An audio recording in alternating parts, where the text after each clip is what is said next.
क्या कभी हमने बैठ करके चिंतन किया, जितना हम सजाने संवारने में, सेंटा क्लॉज के कपड़े लाने में हम टाइम लगाते हैं, क्या कभी हमने विचार किया कि प्रत्येक 25 दिसंबर को हम अपने बच्चों को स्वामी श्रद्धानंद जी के जीवन की कोई एक घटना सुनाएंगे, या उन्हें हम कल्याण मार्ग का पथिक, या मेरे पिता जो उनके पिता ने पुस्तक लिखी है वो पुस्तक हम अपने बच्चों को देंगे कि बच्चों जब भी तुम्हारा मन हो तुम एक पेज अवश्य पढ़ना। क्या कभी हमने ये प्रयास किया है? कोई प्रयास नहीं किया। और फिर हम बैठ करके इस बात पर चिंता व्यक्त करते हैं कि जगह जगह पर ईसाई मिशनरियां कार्य कर रही हैं, जगह जगह पर मुसलमान अपना कार्य कर रही हैं। यदि हम अपना कार्य नहीं करेंगे तो वो तो अपना कार्य करेंगे ही करेंगे, वो नहीं रुकेंगे। यदि आर्य समाज उन लोगों तक नहीं पहुंचेगा तो ईसाई मिशनरियां पहुंचेगी। यदि आर्य समाज उन लोगों तक नहीं पहुंचेगा तो मुसलमानों के लोग पहुंचेंगे ही पहुंचेंगे, और पहुंच रहे हैं। ये जो रेहड़ियां लगाते हैं ना, हम तो सोच भी नहीं सकते कि वो किस स्तर पर काम कर रही हैं, किस लेवल पर काम कर रही हैं। उन्हें 10,000 रुपए देते हैं ब्याज पर, 10,000 रुपए ब्याज पर देंगे कि तुम इनका ब्याज देते जाना, तुम अपना काम करते जाना। 2 महीने 3 महीने तक ब्याज लेते हैं और फिर उन लोगों के पास में जाकर के ये कहते हैं, देखो यदि तुम महीने में 3 बार, महीने में 4 बार चर्च जाओगे, ये नहीं कहा कि तुम ईसाई बनोगे। क्या कहा? यदि तुम महीने में 2 बार 3 बार 4 बार चर्च जाओगे तो हम तुमसे ये ब्याज नहीं लेंगे, बस जो हमारा प्रिंसिपल है, जो हमारा मूल है, बस वही हमें दे देना।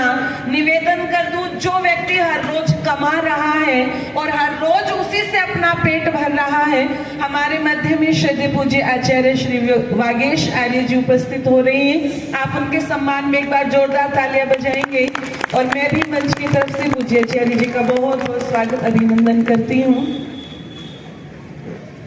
मैं निवेदन आप लोगों के मध्य में कर रही थी, जो व्यक्ति दिन के 100 रुपए 200 रुपए 400 रुपए 500 रुपए कमा रहा है और यदि उसे ये छूट मिल जाती है कि तुम्हें जो 3% 4% पर हम ब्याज में जो पैसे दे रहे थे हम वो ब्याज आपसे नहीं लेंगे, वो इंटरेस्ट हम आपसे नहीं लेंगे, तो निवेदन कर दूं उस व्यक्ति को चर्च में जाने से कोई दिक्कत नहीं होगी, कोई दिक्कत नहीं होगी उसे, वो जाएगा।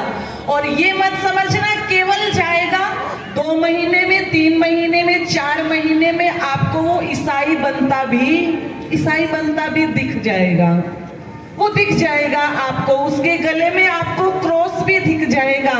निवेदन कर दूं आप लोगों के मध्य में, आप तो सोच भी नहीं सकते कि कितने बड़े लेवल पर ये कार्य चल रहे हैं, कि ऐसे ऐसे क्षेत्रों के अंदर पादरी जाते हैं और घरों के अंदर बाइबिल फेंक करके आ जाते हैं। कोई कहता है अरे इनकी तो कई पीढ़ियां पढ़ी लिखी नहीं है, ये तो अनपढ़ है, क्यों अपनी बाइबिल को खराब कर रहे हो, कोई पढ़ने वाला नहीं है इनके घर में। तो पादरी क्या कहता है, ये बात हमें भी पता है कि इनके घर में कोई पढ़ने वाला नहीं है, लेकिन शायद तुम नहीं जानते, अगली पीढ़ी या उससे अगली पीढ़ी कभी तो परिवर्तन होगा, कभी तो बदलाव आएगा, कोई तो पढ़ा लिखा होगा। और जिस दिन पढ़ लिख करके कोई नई पीढ़ी इनके परिवार में बनेगी, इनके घर से यदि कोई पुस्तक निकलेगी तो वो पुस्तक बाइबिल निकलेगी, और उसकी श्रद्धा बनेगी तो वो किस पर बनेगी, वो बाइबिल पर ही बनेगी, किसी और पुस्तक पर नहीं बनेगी। निवेदन कर दूं, क्या हम इतनी दूर तक का सोच रहे हैं? नहीं सोच रहे। स्वामी श्रद्धानंद जी ने अपना सब कुछ समर्पित करके, पूज्य आचार्य जी वो घटना बता रहे थे ना कि केवल अपने बच्चों के लिए जालंधर वाली कोठी बचा करके रखी थी, अपना सब कुछ आर्य समाज को दान दे दिया था, केवल अपने दोनों बच्चों के लिए जालंधर वाली कोठी बचा करके रखी थी, जिस कोठी की कीमत आज अरबों रुपए की है, अरबों की है। और कहा था बच्चों यदि मन करे तो इसके ऊपर सिग्नेचर कर देना और ना करे तो ना करना।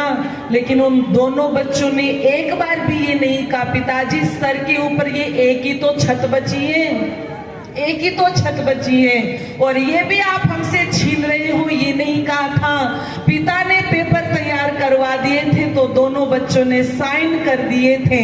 और जब गुरुकुल कांगड़ी का उत्सव हुआ, इंद्र विद्या वाचस्पति जी ने लिखा मेरे पिता पुस्तक में, वो समय था जब गुरुकुल कांगड़ी के अंदर 70-70 हजार लोगों की उपस्थिति हुआ करती थी। एक एक सप्ताह पहले लोग आने शुरू हो जाया करते थे, गुरुकुल के उत्सव की तैयारियां करवाते थे। सब इंतजार कर रही हैं कि आज स्वामी श्रद्धानंद क्या बोलेंगे।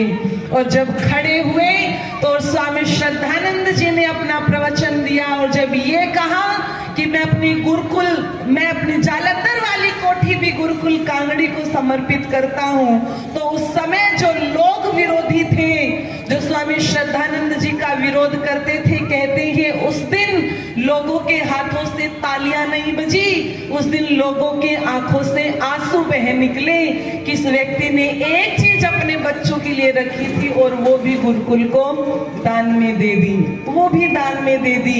ये समर्पण है इस देश के सन्यासियों का।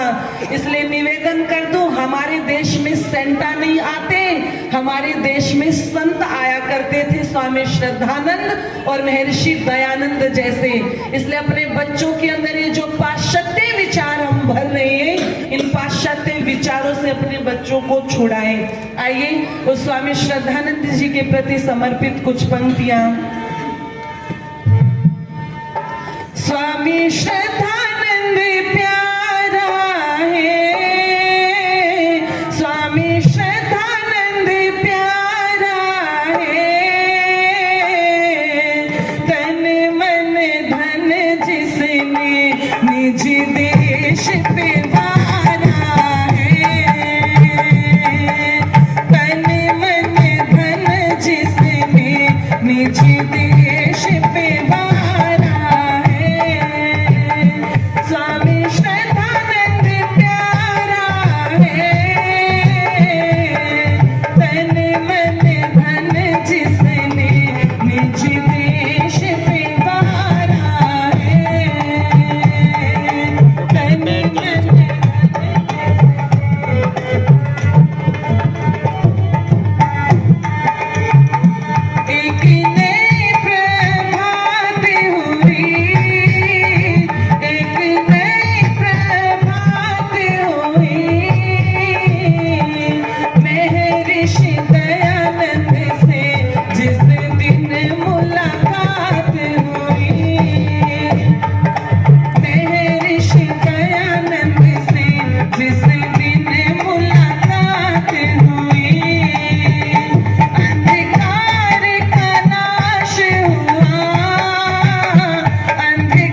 दुश्मन बेईमान हुआ, स्वामी श्रद्धानंद का यहाँ अमर बलिदान हुआ, स्वामी श्रद्धानंद का यहाँ अमर बलिदान हुआ। स्वामी श्रद्धानंद प्यारा है, स्वामी श्रद्धानंद प्यारा है, तन मन धन जिसने निज देश पे बहारा है, तन मन धन